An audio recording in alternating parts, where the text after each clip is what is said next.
الحمد لله نحمده ونستعينه ونستغفره ونؤمن به ونتوكل عليه ونعوذ بالله من شرور أنفسنا ومن سيئات أعمالنا من يهد الله فلا مضل له ومن يضلله فلا هادي له ونشهد أن لا إله إلا الله وحده لا شريك له ونشهد أن سيدنا ونبينا ومولانا محمدا عبده ورسوله الذي أرسله بالحق بشيرا ونذيرا وداعيا إلى الله بإذنه وسراجا منيرا فقد قال الله تعالى في كلامه المجيد وفرقانه الحميد أعوذ بالله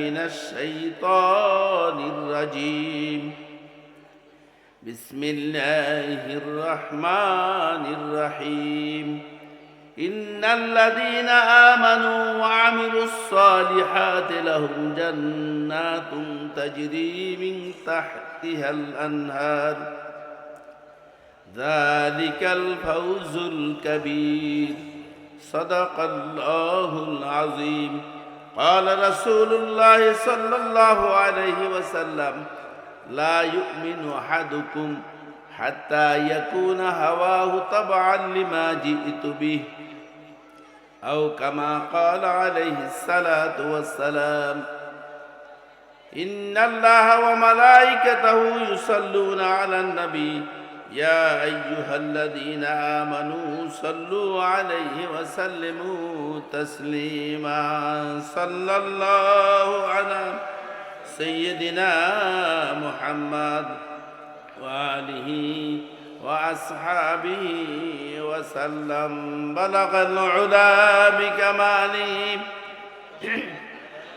كشف الدجى بجماله حسنت جميع خصاله صلوا عليه وآله أما بعد সমাজপুর আয়সা জামে মসজিদ কমিটি কর্তৃক আয়োজিত আজকের ইসলামী মহাসম্মেলনের শ্রদ্ধাভাজন সভাপতি, উপস্থিত ওলামায়ে কেরাম, সম্মানিত সমবেত মুরব্বিয়ানে আজম, তরুণ যুবক ভাইরা, পর্দার আড়ালের মা বোনেরা, শুরুতে মহান আল্লাহ তাআলার শুকরিয়া আদায় করছি যে মহান মাবুদ আমাদেরকে আজকে একটি জান্নাতি পরিবেশে মসজিদের সামনে এই মাহফিলে সমবেত হওয়ার তৌফিক দিলেন। সকলে শুকরিয়া আদায় করি, সকলে বলি আলহামদুলিল্লাহ।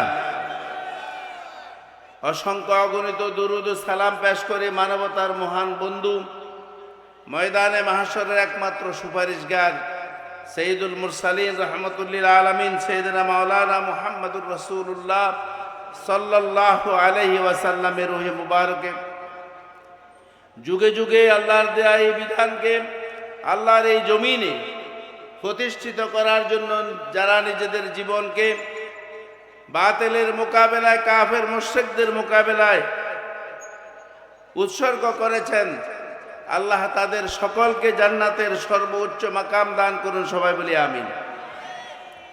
সম্মানিত উপস্থিতি, আসলে এই মাহফিলে আমি আপনারা আমার পরিচয় শুনছেন।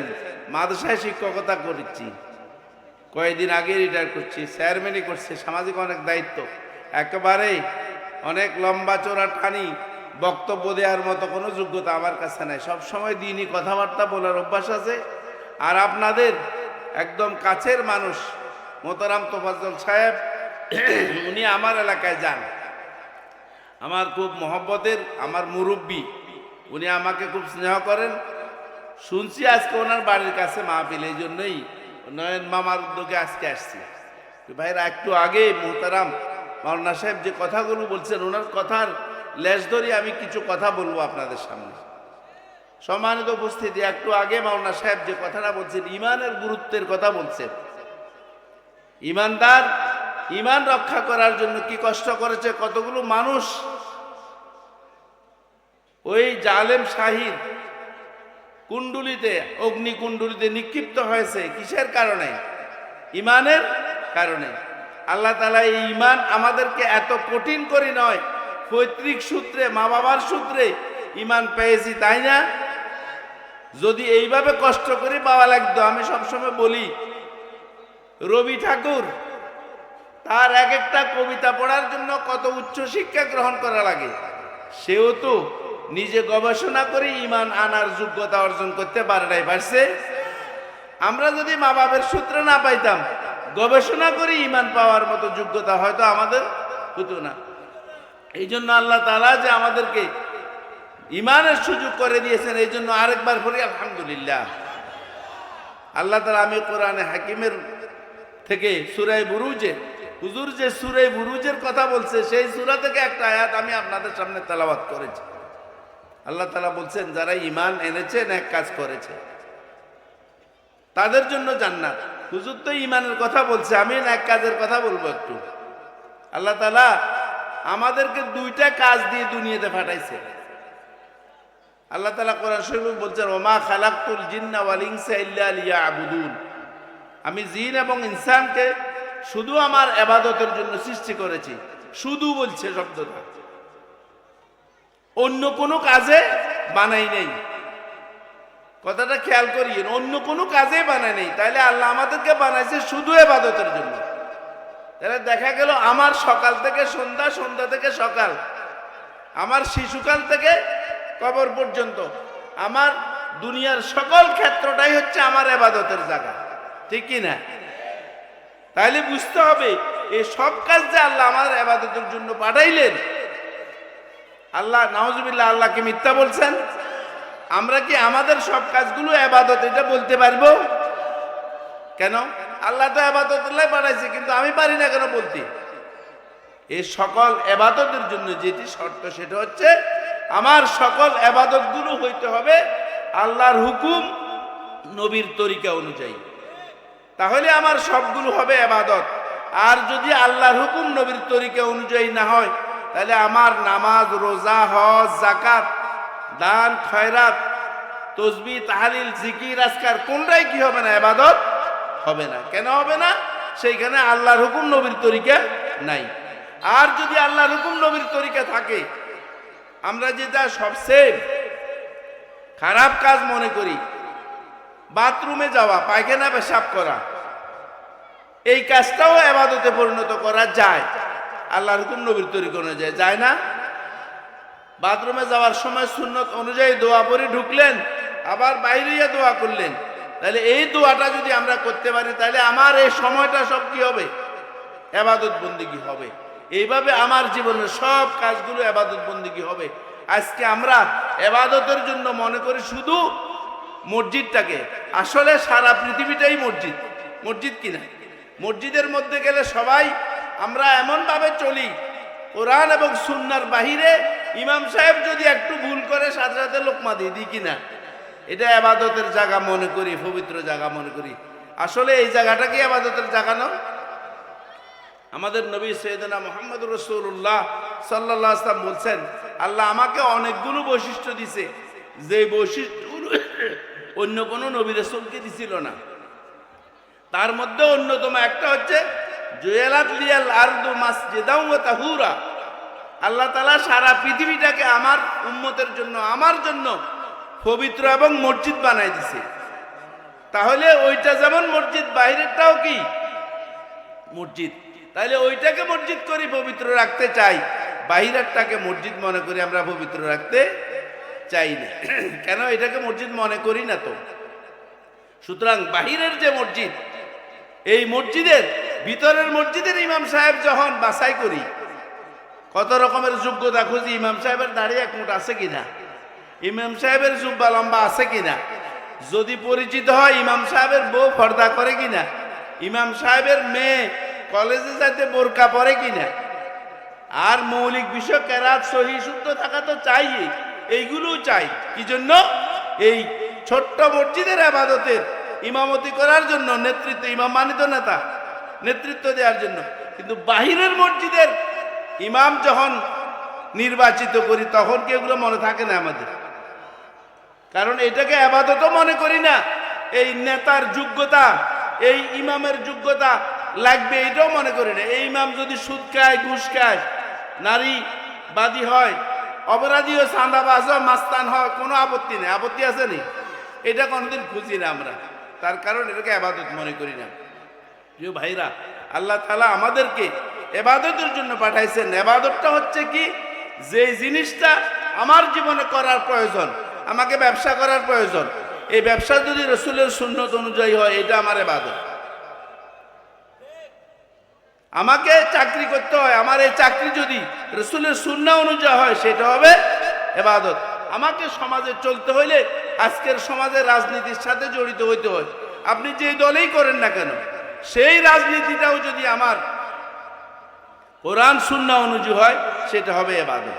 কিন্তু আজকে আমরা মনে করি আমাদের সমাজে যে রাজনীতির দ্বারা গোটা সমাজ পরিচালিত হয়, সেটাকে এক শ্রেণীর মানুষ ইমানদারদের জন্য ঘৃণিত বস্তু বানাই ফেলছে।